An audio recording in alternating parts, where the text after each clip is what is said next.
questions for Julie? For questions? Anybody have comments or questions? Thank you, Julie. Thank you, Miriam. Thank you, everybody. Good to see some familiar faces.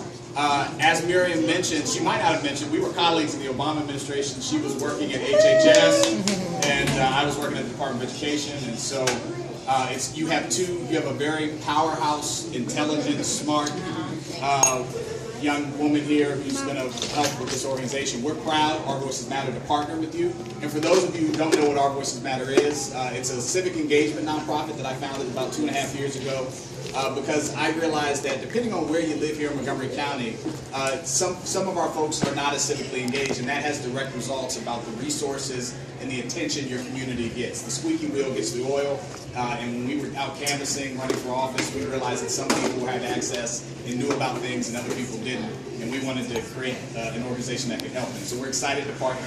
I'm so glad to see the Honorable Anso Gutierrez here. We spent a good part of the last year together running for Congress, and we lost together. Yeah, we lost together. But we came in right next to each other, which I was happy about.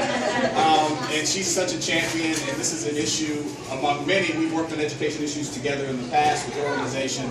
I also am a co-founder of Montgomery, which is an organization that some of you may have heard of to achieve equity in MCPS schools, not depending on zip code or what you look like, but that you can get a quality education anywhere.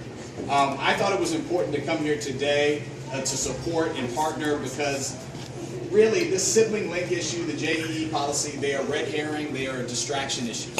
I grew up in Long Branch, went to Oakview Elementary, son of a Nigerian immigrant.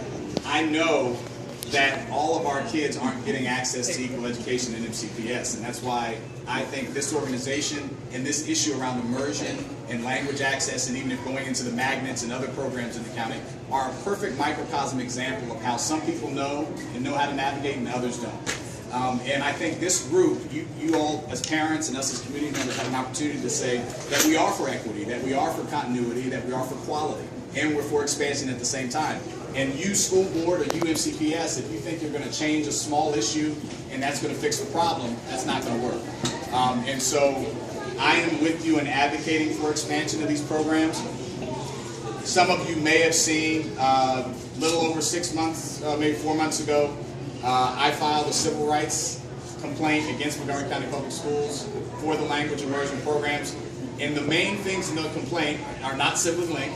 The main things are that people don't know about these programs, that there's not good advertisement, that we don't have clear articulation within the programs, that there aren't enough of these programs, that you shouldn't have to get lucky and hit the lotto and be in one of 7 programs to have language at the elementary school level. In MCPS, it's a school system that's the 10th largest in the country, 160,000 students, that's extremely diverse. And so how do we fight for this issue right now? Let's beat back these distraction issues, but then how do we push forward so that all kids have access to language at different levels, whether it's immersion, whether it's through specials, whether it's through dual language.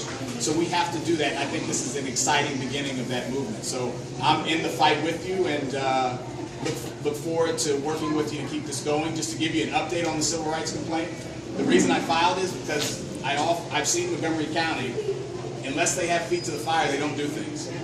And I think this group can be a part of this. We have to let them know that this is not going away, that we're concerned about equity.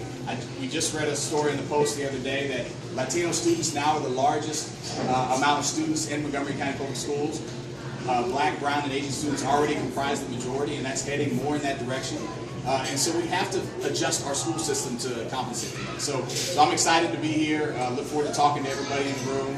And with that, I'll kick it back to Miriam. Yeah, any questions? Yeah. Any questions for Will? So I'm against changing sibling links. So